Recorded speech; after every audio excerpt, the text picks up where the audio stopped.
Mis queridos hermanos, mi amada iglesia de la 140 y amigos que nos escuchan, qué bendición, qué alegría es poder reunirnos nuevamente, apartar este tiempo para dedicárselo a nuestro buen Dios. Así que colóquense cómodos, pero apaguen sus celulares, quiten cualquier distracción, hermanos, y dispongamos nuestro corazón hoy a escuchar la hermosa palabra de nuestro amado Señor. Así que acompáñenme en una oración. Amado Dios, te damos gracias nuevamente por estar vivos, Señor, por estar reunidos, así sea a la distancia, frente a un televisor o computador, Señor, para escuchar tu palabra. Te rogamos, mi Dios Santo, te pedimos que abra nuestro corazón, nuestro entendimiento, para que la palabra que salga de mi boca sea tu palabra, Señor, para que nos llene, para que podamos asimismo asimilarla y poder vivir con ella y por ella para siempre.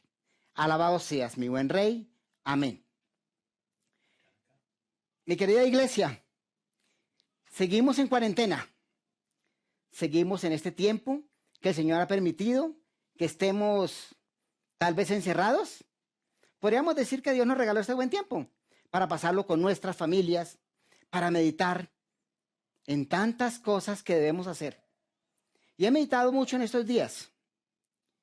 Y algo que hacía era pensar en quiénes somos los cristianos, cómo vivimos los cristianos, cómo debemos vivir los cristianos en cualquier tiempo.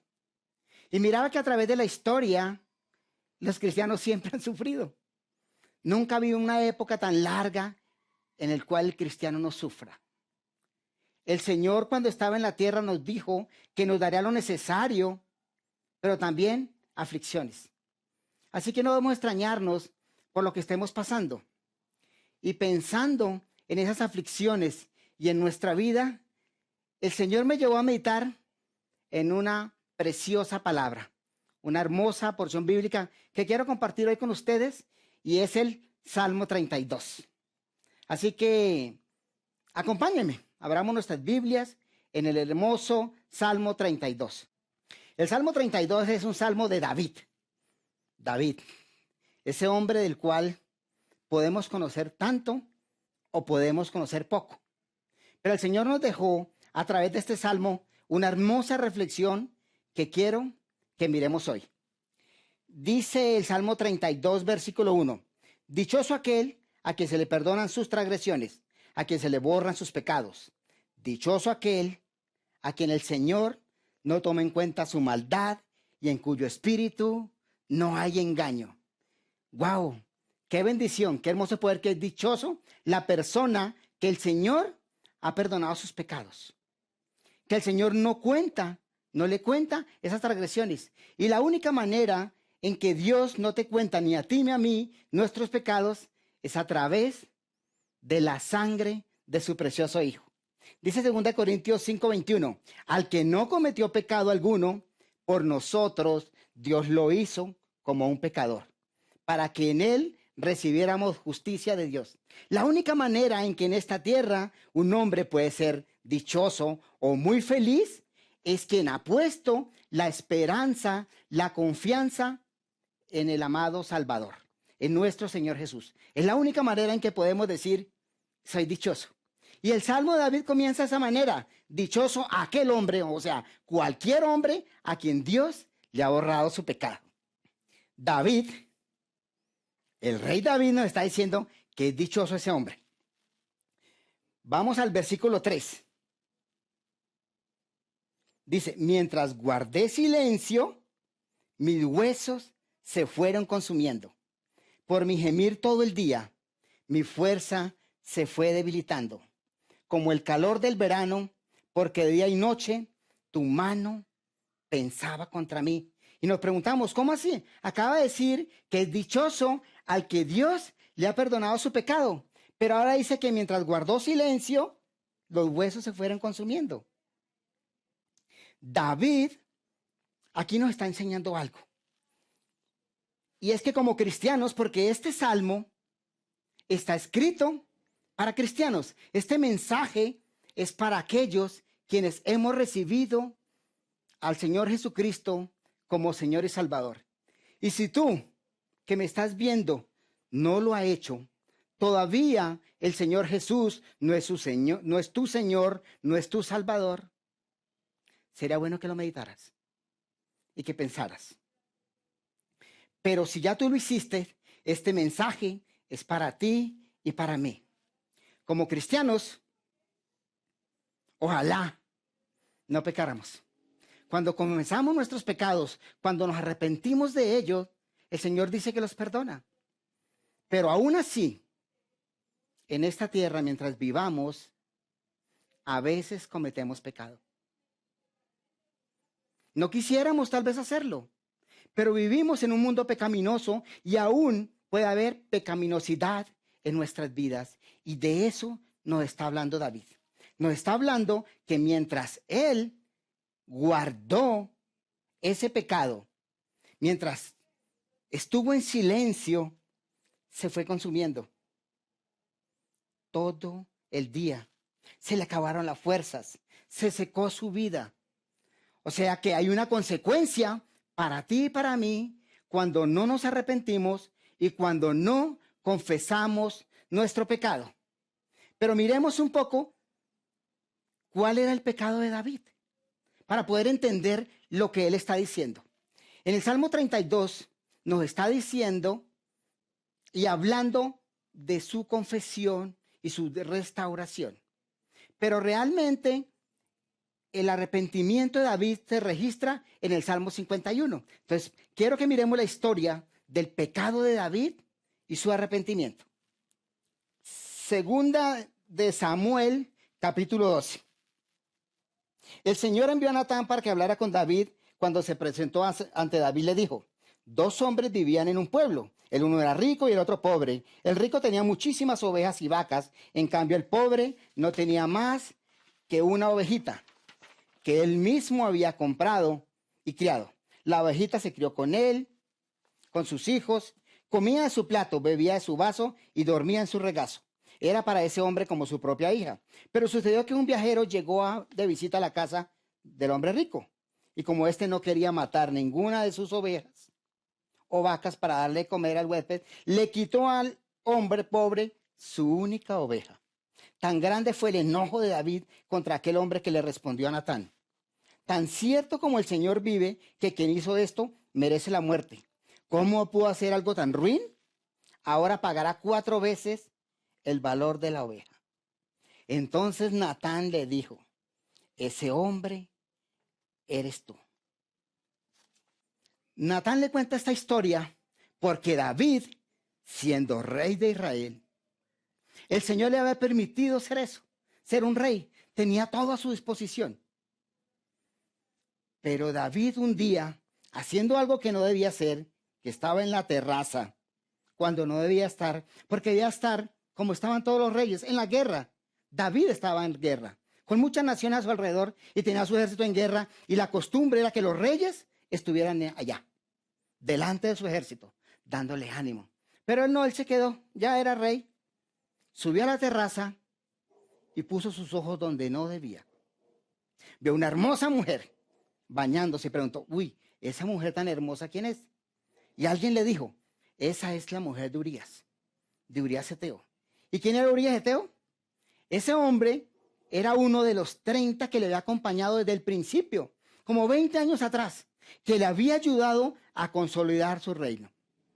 Ese hombre estaba en ese momento en batalla. Ese hombre amaba a David y amaba a Dios. ¿Y qué hizo David? Tráigame a esa mujer. Y dice la palabra que la conoció. Se acostó con ella. Y esta mujer queda en embarazo. Entonces David, cuando ve que esa mujer está en embarazo, empieza a mirar cómo hace para poder que otro cargue con su pecado. Y manda a llamar a Urías y le dice: Urías, ve a dormir con tu esposa. Y Urías le dice: no puedo, Señor. Lo emborracha y le dice: Urías, ve a dormir con tu esposa. Urías tampoco accede. Entonces David, como cualquiera de nosotros, se inventa la mejor salida: mandar matar a Urías. Y así sucede. Manda una carta con el mismo Urías el general comandante Urias lo manda al frente de la batalla y Urias muere. Entonces uno se pregunta, ¿cómo el rey David, un hombre que lo había acompañado Dios durante más de 20 años para llevarlo al reino, que cuando joven, cuando muchacho, fue capaz de enfrentar a un gigante, a Goliat, porque conocía a Dios y dependía de él? Y uno se pregunta, ¿cómo puede llegar un cristiano, alguien que conoce al Señor, a estos lugares?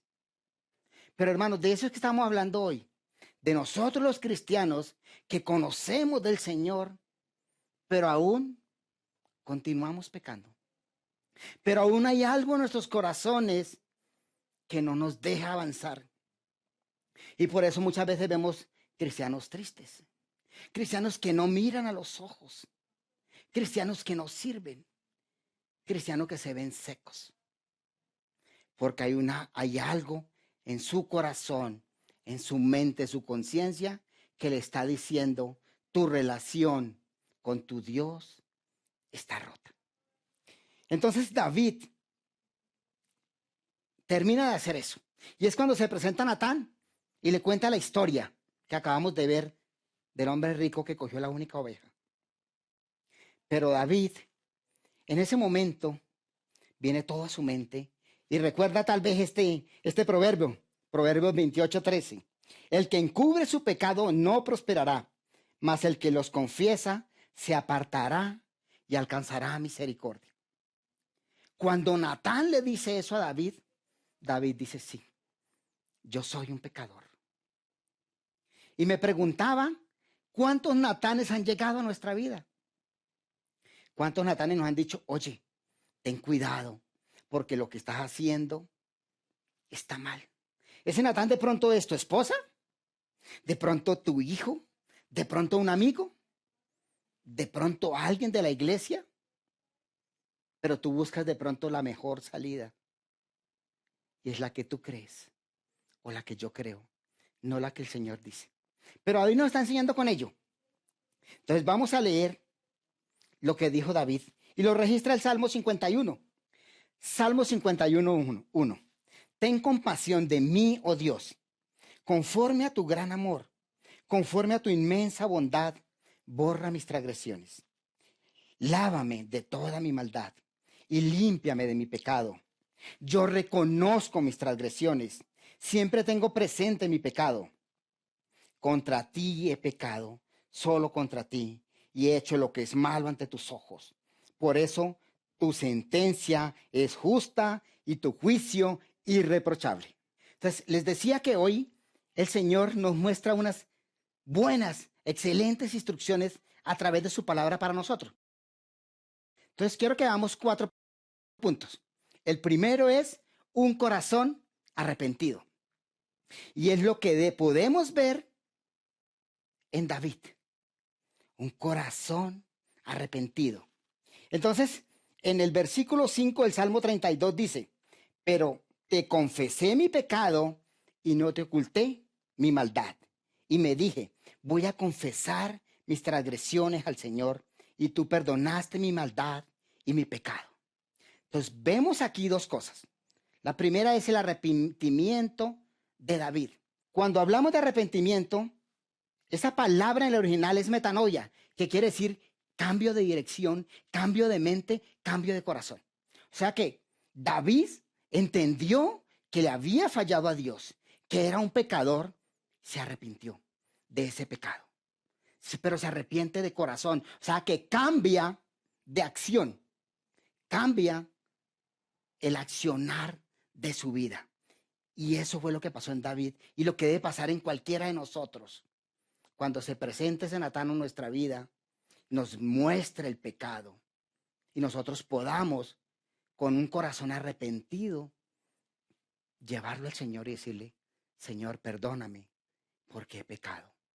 Pero cambiar lo que estaba haciendo, cambiar de mente, cambiar de corazón. Me dije, voy a confesar mis transgresiones y tú perdonaste mi maldad. Pero antes en el 5 decía, y no oculté mi maldad. A veces nosotros le confesamos algo al Señor. Le decimos, Señor, perdóname porque he pecado en esto. Pero puede haber en nuestra vida, puede haber en nuestro corazón a un pecado oculto. Y es el que hace que nuestra relación con el Señor no fluya, que nuestras oraciones no pasen del techo. Decía que mientras guardó silencio, su vida se secó, sus huesos se consumieron.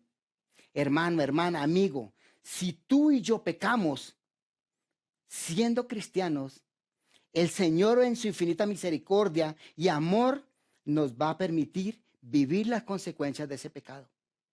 Yo no sé qué consecuencias tú puedas estar viviendo. No las conozco. El Señor las sabe. Tenemos que entender que no nos vamos a salir con la nuestra. Tal vez David pensó, wow, estoy haciendo esto también. Yo soy tan inteligente. Soy el rey. Nadie se da cuenta. Y tal vez nosotros podamos estar pensando lo mismo. Este pecado lo tengo tan oculto que nadie se da cuenta. Los pastores no, esos pastores están tan ocupados que no se dan cuenta. Mis amigos no se dan cuenta. Mi esposa no se da cuenta. Mis hijos no se dan cuenta. Pero de pronto hay alguien que se está dando cuenta aparte de Dios. Porque Dios te conoce. Dios conoce tu corazón y Dios conoce mi corazón. Entonces cuando David dice, no oculte nada, qué grande enseñanza para nosotros. Cuando lleguemos al momento de arrepentirnos, es vaciar nuestro corazón y decirle, Señor, he pecado, pero con un corazón arrepentido. Debemos entender, hermanos, que hay dos tipos de arrepentimiento. Un arrepentimiento verdadero y un arrepentimiento falso. Dice 2 Corintios 7:10, la Nueva Versión Internacional. La tristeza que proviene de Dios produce arrepentimiento que lleva a salvación, de la cual no hay de qué arrepentirse. Mientras que la tristeza del mundo produce la muerte. A veces tendemos a sentirnos mal porque cometimos un pecado. Y tal vez lo confesamos y decimos, uy, sí, me siento mal. Pero ¿qué pasa?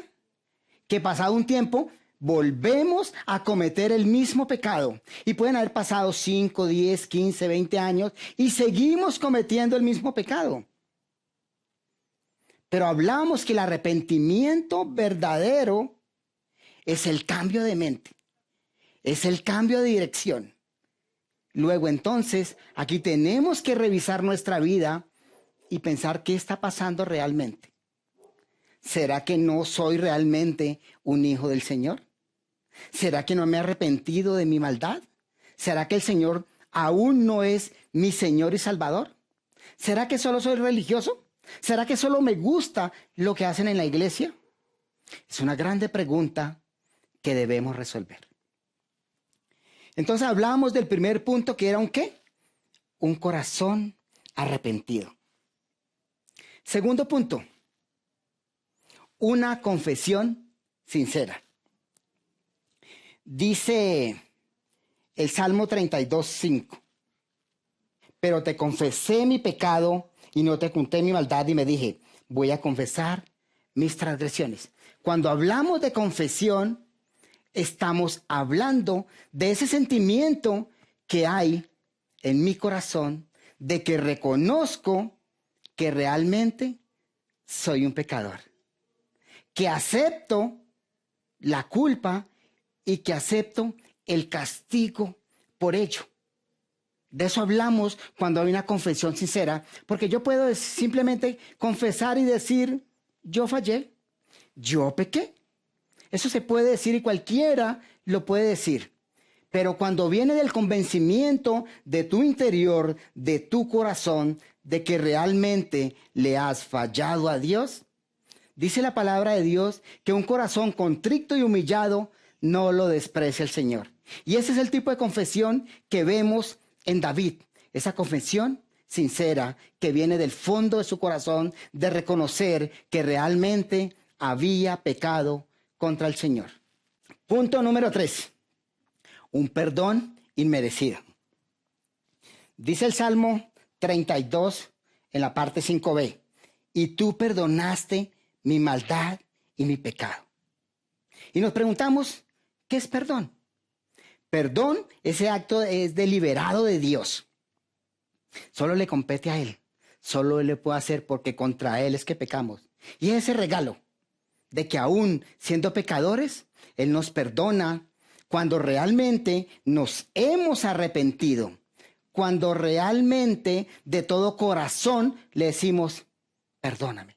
Cuando realmente nuestra intención y nuestra acción es cambiar lo que veníamos haciendo. Y estamos hablando del punto número 3, que es ese perdón inmerecido. Tú y yo no merecemos un perdón. ¿Por qué no lo merecemos? Porque somos pecadores. Porque constantemente estamos transgrediendo la ley, las enseñanzas y el mandato del Señor. Pero Él es tan bueno, es tan misericordioso, tan amoroso y nos ama con ese amor tan especial que no logramos entender. Tan especial que mandó a su único hijo a que muriera por ti y por mí para que fuéramos salvos. Y que ya siendo salvos, cuando pecamos y nos arrepentimos, Él nos perdona, hermanos. Ese es el Dios que tenemos. Ese es el Dios que estamos hoy adorando. Al Dios que le importa tanto tu vida como la mía. Él sabe por qué estás pasando. Él conoce el pecado que hay en tu vida.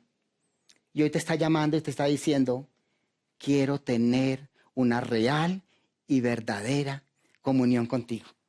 En este punto quiero hacerles una pregunta, mis amados. ¿Cuáles pecados están en tu bandeja, en tu lista, para pedirle perdón a Dios? ¿Es 1, 2, 5, 10? Yo no lo sé. ¿Cuál pecado? ¿Con qué estás luchando? ¿Estás luchando con pornografía? ¿Estás luchando con mentira? ¿Estás luchando con adulterio? ¿O estás luchando con esos pecaditos que llamamos chiquiticos? Con los ojos, con el pensamiento, con las manos. Yo no lo sé. Hermanos y amigos, Dios lo sabe. Dios sabe qué hay en tu corazón. Dios sabe qué hay en el mío. Y tal vez por eso estás viviendo un sinnúmero de circunstancias, porque cuando somos hijos de Dios, Él nos va a disciplinar y las consecuencias de nuestro pecado van a estar presentes en nuestras vidas. Punto número 4. La restauración que trae gozo.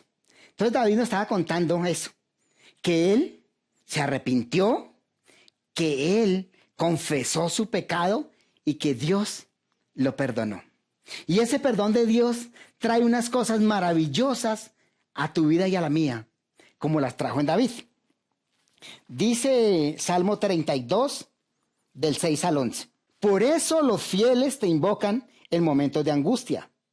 Caudalosas aguas no podrán desbordarse, pero a ellos no los alcanzarán. Está diciendo que nosotros podemos tener muchos peligros a nuestro alrededor. Muchas cosas malas se pueden cernir. Pero ¿sabe qué va a pasar? Que a los fieles del Señor no nos alcanzará. No te alcanzará algo que el Señor no quiera que pase por tu vida. Versículo 7. Tú eres mi refugio. Tú me protegerás del peligro y me rodearás con cánticos de liberación. Y termina este versículo con la palabra Selah. ¿Qué quiere decir? Oye, haz un alto, detente y medita en esto. Meditemos en esto, hermanos. Está diciendo que el Señor es nuestro refugio en cualquier tiempo. El refugio cuando estemos felices, cuando tengamos de sobra, para que no nos excedamos. Pero también nuestro refugio en tiempos de angustia, en tiempos de necesidad. ¿Cuál es tu necesidad? Tampoco lo sabemos, pero Dios la sabe y medita en esto, que puedes ir a Él, porque Él prometió que nos daría lo necesario.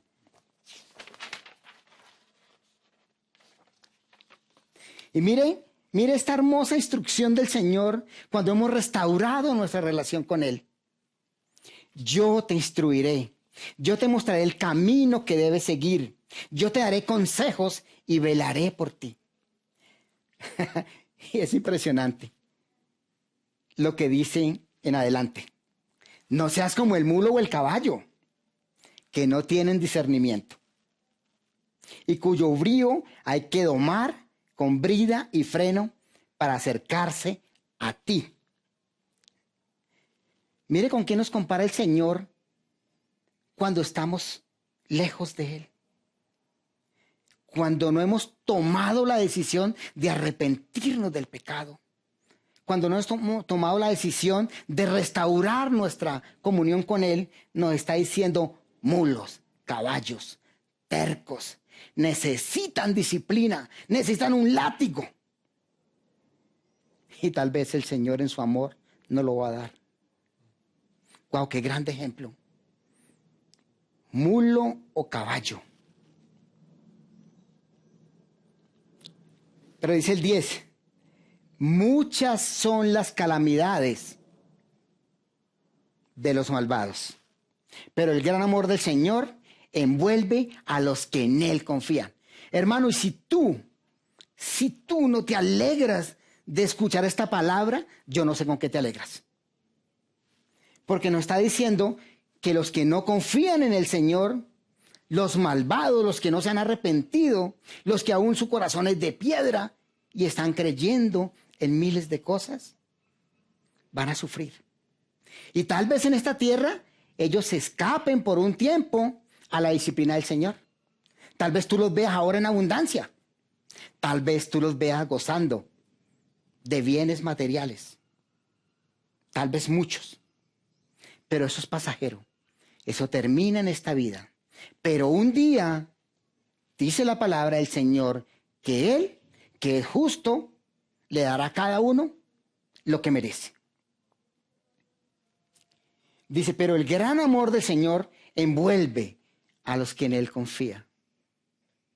El llamado hoy, mis hermanos, es, volvámonos al Señor. Mire, yo no sé por qué circunstancia esté pasando, pero el Señor nos dice en su palabra que Él es bueno, que ha sido y que será. Y lo comprobamos diariamente con las miles de bendiciones que nos da. Él es bueno y Él desea que tú y yo salgamos corriendo a decirle, Señor, perdóname. Y termina el Salmo, el versículo 11. Alégrense en ustedes, los justos, regocíjense en el Señor. Canten todos ustedes, los rectos de corazón. Qué hermoso es poder animarnos. Es poder decirnos a otros, mire, tenemos un Dios bueno, tenemos un Dios grande, un Dios poderoso, un Dios que nos conoce, que conoce nuestras necesidades y que sabe que pecamos. Pero que está esperando que con corazón arrepentido, con una confesión sincera, lleguemos a sus pies para volver a tener la comunión que teníamos con Él. Eso se dice restauración. Lo que el Señor quiere restaurar quiere decir volver a su estado original, lo que era. Y en lo original, Adán y Eva, ¿qué hacían? Tenían comunión perfecta con Dios. Hablaban con Dios. El pecado la dañó. Y el pecado sigue dañándola hoy. Hermanos, mi llamado en esta mañana es que tú y yo podamos salir corriendo o en este momento arrodillarnos donde te encuentres y decirle, Señor, perdóname. Señor, he pecado contra el cielo y he pecado contra ti. Que podamos decir eso que dijo el hijo pródigo cuando se dio cuenta que había pecado. Padre, he pecado contra ti y he pecado contra el cielo. Así que, hermano, estamos a solo una decisión de restaurar nuestra comunión, nuestra restauración con el Señor. ¿Qué esperamos para hacerlo? Tenemos un Dios que tiene los brazos abiertos y nos está esperando. Vamos a orar. Amado Dios, te doy gracias porque eres bueno en grande manera. Gracias, mi Señor, por la vida que nos has regalado. Gracias por el grande privilegio de conocerte, por el grande privilegio de ser tus hijos, mi Señor.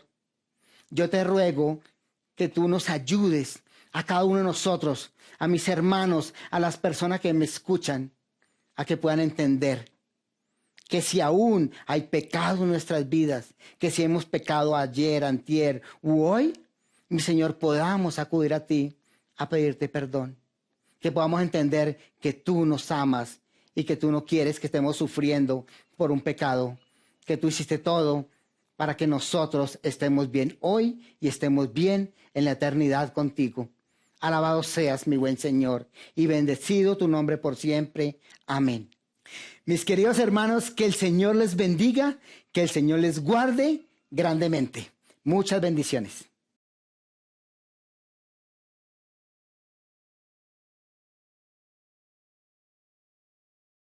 Iglesia Aposento Alto, sede 140,